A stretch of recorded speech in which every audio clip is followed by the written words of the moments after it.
The Scooters Coffee Frisco Bowl. It's going to be a matchup that should have some intrigue for sure. UTSA out of the American. UTSA was able to overcome a pretty slow start to the season, to be honest with you.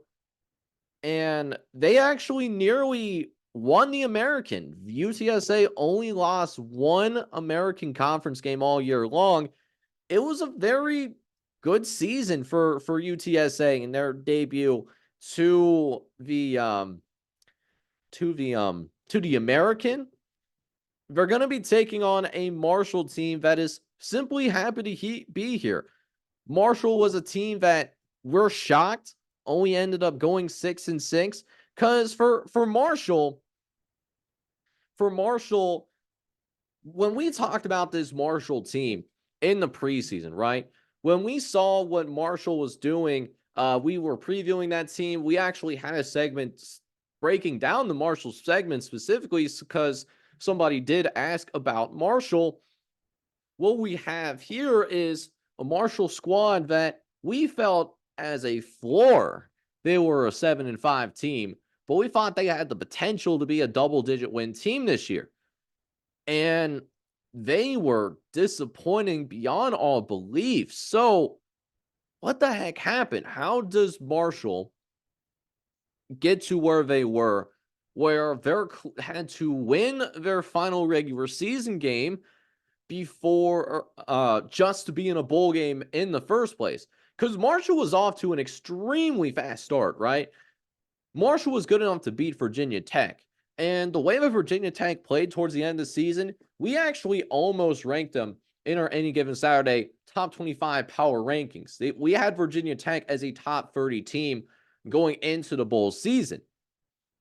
So Marshall was off to this 4-0 start. They even pushed North Carolina State. It was a close loss, but they were right there with them, with North Carolina State.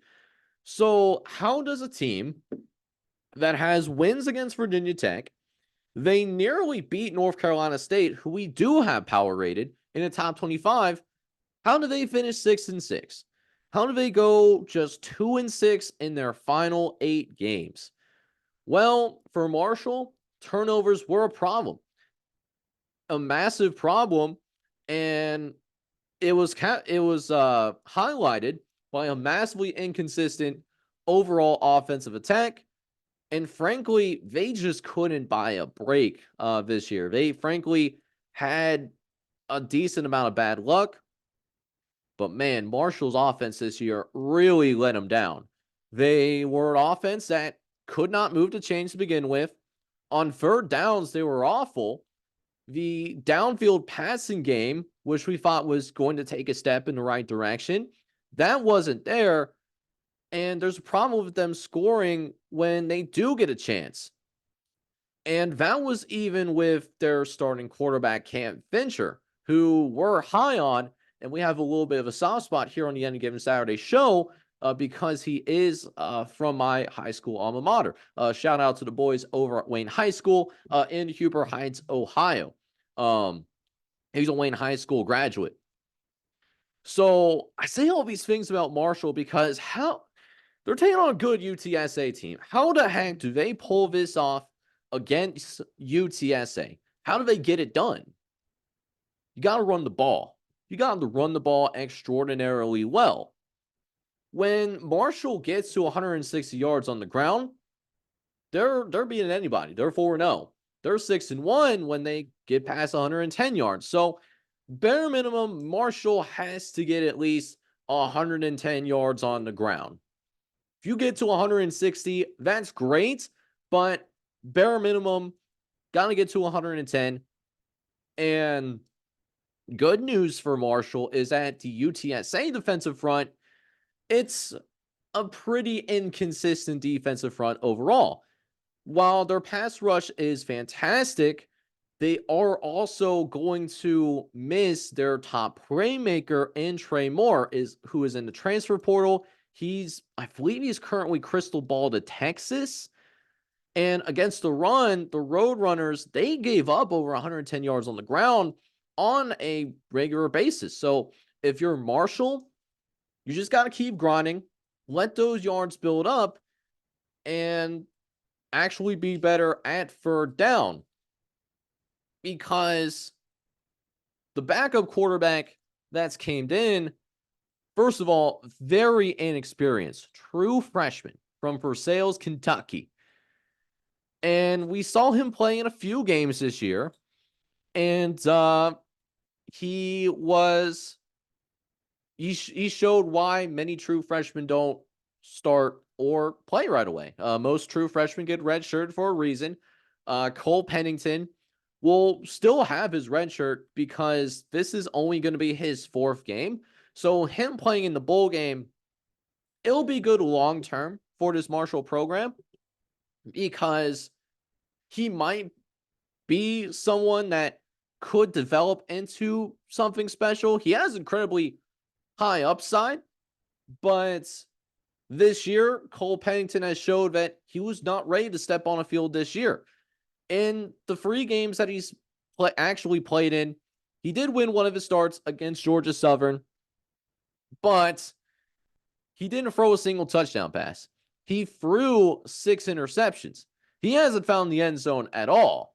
End zone, he can't spell it. I'm sorry. It is what it is.